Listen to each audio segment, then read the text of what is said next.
भगवान कन्हैया। राधा रो करके कहने लगी है श्याम जा रहे हो, कब लौट करके आओगे? जवाब दिया मैं परसों लौट करके आ जाएंगे। और देखो परीक्षित जी, एक प्रेमी अपने प्रेमी से जुदा जब होता है ना, क्या गुजरती है, क्या गुजरती होगी। अरे बेटे की और ममता कैसी है, और ये राधा और ये यशोदा से मिलके पूछो, अरे प्रेमी की गति क्या होती है, ये राधा के दिल से पूछो।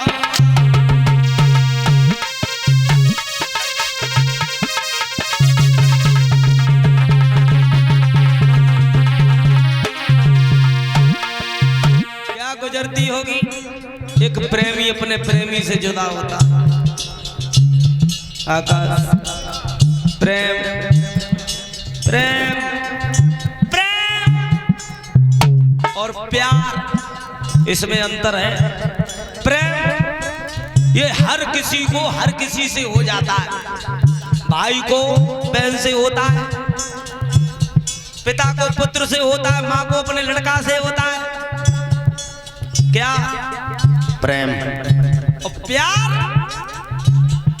प्यार भगवान की तरह से खेतन में हो तो है, में आग लगाई दी जाते हैं।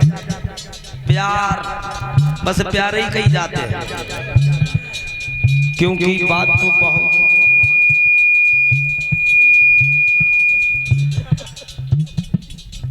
प्रेम ये 2.5 अक्षर है प्रेम।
समय चले हैं भगवान, रथ की धूल भी दिखाई देती रही, तब तक राधा देखती रही। बाद में राधा लौट आती है, जवाब दो बहन जी करिया कबू अपने नाय हुए।